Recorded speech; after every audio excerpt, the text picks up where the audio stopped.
Welcome back दोस्तों, shadow slave की इस थ्रिलिंग जर्नी में आज हम देखने वाले हैं चैप्टर 27। कास्टर की अनरियल स्पीड और नेफिस का मिस्टीरियस ऑरा। आज दो मॉन्स्टर्स के बीच एक तगड़ी जंग होने वाली है। तो चलिए बिना किसी देरी के शुरू करते हैं आज का एपिसोड मेजर ऑफ पावर। ऐसा लगा जेस कास्टर सडनली गायब हाई हो गया हो, लेकिन ये सिर्फ एक इल्यूजन था। सच तो ये था कि वो इतनी तेजी से मूव कर रहा था कि इंसानी आंखें उसकी मूवमेंट्स को झेल ही नहीं पा रही थी। अगर सनी के पास शैडो साइट की स्पेशल प्रॉपर्टीज ना होती तो उसी भी कुछ नजर नहीं आता। इतनी पावर्स के बाद भी उसी सिर्फ हवा में एक हजी ब्लर सा दिखाई दिया। एक फ्रैक्शन ऑफ अ सेकंड में कास्टर ने अपने और नेफिस के बीच का डिस्टेंस खत्म किया और एक डेवास्टेटिंग ब्लो डिलीवर किया। इतनी एस्टॉनिशिंग स्पीड के बावजूद नेफिस ने ना जाने कैसे रिएक्ट कर लिया। उसने हल्का सा अपना बदन मोड़कर स्ट्राइक को डिफ्लेक्ट कर दिया, लेकिन ये काफी नहीं था। भले ही नेफिस अपने सेंटर ऑफ ग्रेविटी पर सीधा हिट होने से बच गई थी, पर कास्टर की मुट्ठी उसके शोल्डर से जा टकराई, जिसने लड़की को एक स्पिन में भेज दिया। वक्त जाया किए बिना कास्टर फिर से डिसअपियर हो गया। उसका प्लान बड़ा सिंपल था। जब तक नेफिस को लग रहा है कि दुश्मन उसके सामने है, वो अपनी अननेचुरल स्विफ्टनेस का यूज करके पीछे से अटैक करेगा। वो यंग मैनस बेखबर लड़की के पीछे प्रकट हुआ, एक डिसाइसिव स्ट्राइक के साथ फाइट खत्म करने के लिए तैयार। जैसा उसने सोचा था, नेफिस उसी डायरेक्शन में अटैक करने की तैयारी कर रही थी जहां कास्टर एक पाल पहले था। कास्टर ने पूरा जोर लगाते हुए अपनी मुट्ठी ओज बढ़ाई, लेकिन लास्ट मोमेंट पर नेफिस ने सडनली अपना स्टांस बदला और अपनी एल्बो पूरी ताकत से पीछे की तरफ डे मारी। कास्टर की आंखें फटी की फटी रह गई। इट वॉज ऑल अ फेंट। वो सब एक धोखा था, और अब जब वो स्ट्राइक के लिए कमिट कर चुका था, रुकने का कोई रास्ता नहीं था। वो चाहे जितना भी फास्ट हो, लॉज ऑफ इनर्शिया टू अस्पार भी अप्लाई होते दी। वो एल्बो उसके चेहरे की तरफ एक अजीब से इनेविटेबिलिटी के साथ बांध रही थी। फिर भी कास्टर किसी तरह बाच निकला, भले ही वो बाल बाल बचा हो। उसका स्पीड एडवांटेज बहुत ज्यादा था। उसने तुरंत नेफिस को ट्रिप करके धक्का दिया, जिससे वो जमीन की तरफ गिरने लगी। पर इससे पहले कि वो मैट से टकराती, उसने बेड ध्यान से उसके डोबोक का कॉलर पकड़ा और हल्के से खींचा, ताकि उसका फॉल स्लो हो जाए और वो बिना किसी इम्पैक्ट के फ्लोर पर लैंड कर। पीठ के बाल लेती हुई यूएस लड़की ने 2-3 बार पलकें झपकाईं और ऊपर उसकी तरफ देखा। ये पूरा मामला 2 सेकंड से ज्यादा नहीं चला। अपने कमरे में बैठा सनी शॉक में अपनी आंखें खोले रह गया। So that's an ascended aspect. ये टू चीटिंग है। एक स्लीपर का इतना फास्ट होने का कोई लॉजिक नहीं बनता था।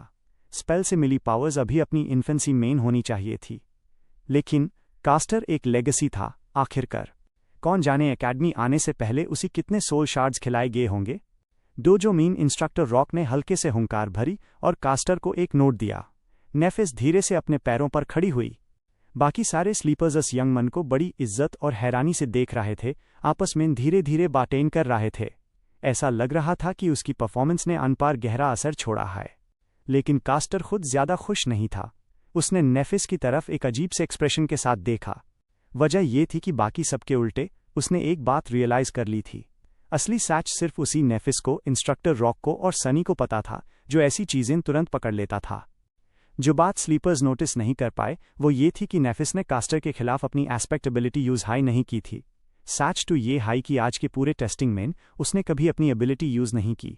किसी को पता तक नहीं था कि उसकी पावर क्या है। और फिर भी इतने पावरफुल एस्पेक्ट के बावजूद कास्टर बड़ी मुश्किल से उससे जीत पाया था। क्या मॉन्स्टर हाई ये? सनी ने घबराहट के साथ सोचा। डोजो के कोने में छुपी हुई शैडो भी उससे पूरी तरह सहमत लग रही थी। उसके बाद इंट्रोडक्टरी कॉम्बैट क्लास खत्म हो गई। मार खाकर बदन दर्द के साथ स्लीपर शावर्स की तरफ निकल गए। सनी ने थोड़ा इंतजार किया और फिर अपनी शैडो को लड़कों के लॉकर रूम में स्नीक करने भेजा। उसी टीनेजर्स को कपड़े बदलते देखने में कोई इंटरेस्ट नहीं था, पर एक चांस था कि कास्टर शायद नेफिस के साथ अपनी ड्यूल पर कोई कमेंट केयर या अपनी इनक्रेडिबल एबिलिटी के बारे में कुछ बताए। जैसा उसने सोचा था, कास्टर को उसके नए फैंस ने घर रखा था। वो उसी जीत की बढ़ाई दे रहे थे, एक्साइटमेंट से भर हुए। पर कास्टर खुद खराब मूड में था। उसका चेहरा संगीन था और उसकी आंखों में एक ग्रिम हैवीनेस थी। इनफैक्ट जितनी उसकी तारीफ हो रही थी, उसका चेहरा उतना ही उतारता जा रहा था। कास्टर वो इनक्रेडिबल था। तेरा एस्पेक्ट टू ओवरपावर्ड है ना? यूएस नेफिस के पास तो कोई चांस हाई नहीं था। ट्रू नेम किसे चाहिए? वो तो बस एक वन्ना बे है।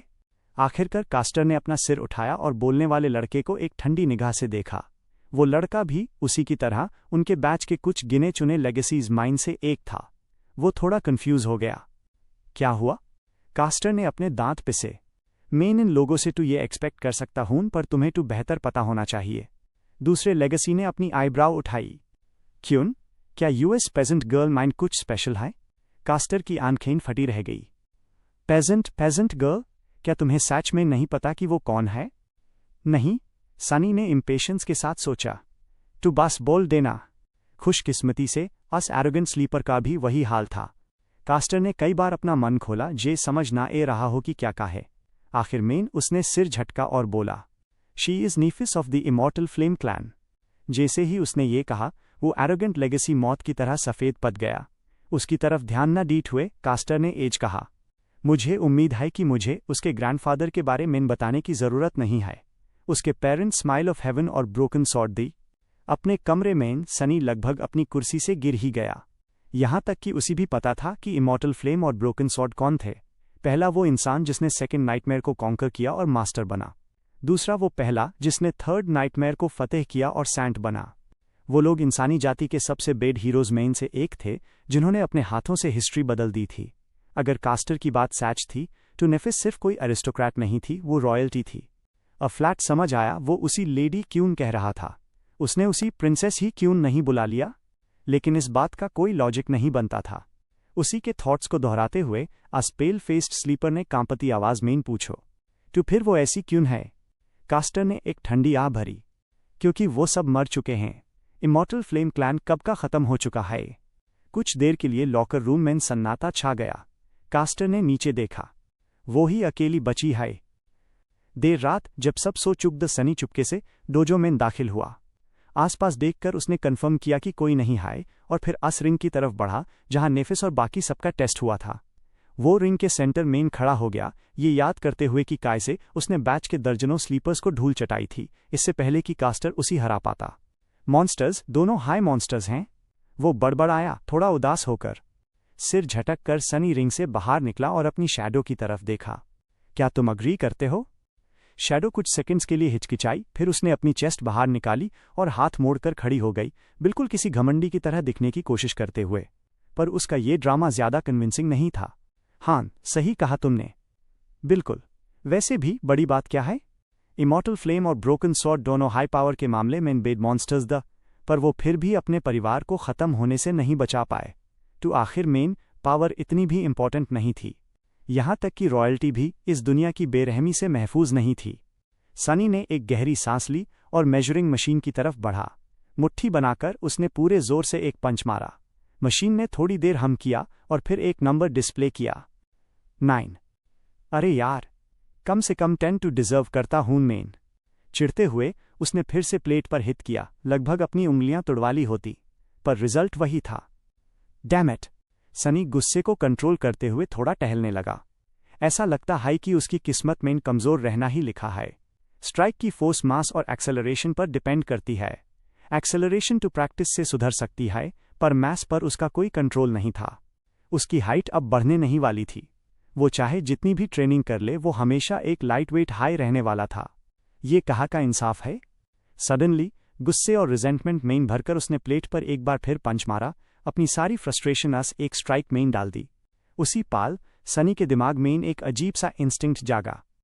इंस्टिंक्ट के कमांड पर उसकी शैडो ऊपर की तरफ बहती हुई आई और उसके हाथ से लिपट गई, बिल्कुल एक ब्लैक ग्लव की तरह।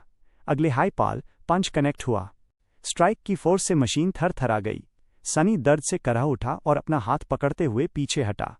थोड़ी देर बाद रिजल्ट डिस्प्ले हुआ, पर अब वो 9 नहीं था, वो 10 भी नहीं था, वो था 18। वो उस नंबर को बिना किसी एक्सप्रेशन के काफी देर तक देखता रहा। फिर सनी के चेहरे पर एक बड़ी सी मुस्कुराहट आई। आई सी, तो ये वजह है। Of course. उसने फिर से मुट्ठी भींची, यूएस काले शैडो ग्लव को देखते हुए। वकाई में कितना कीमती हेल्पर मिला है। अब फ्लैट आई ना बात। तो दोस्तों, सनी ने आखिरकार अपनी शैडो की असली पावर को अनलॉक कर लिया है। 9 से सीधा 18, ये तो बस एक शुरुआत है उसकी असली ग्रोथ की। अगर आपको ये चैप्टर पसंद आया हो तो अगले एपिसोड के लिए तैयार रहिए, क्योंकि कहानी अब और भी इंटेंस होने वाली है।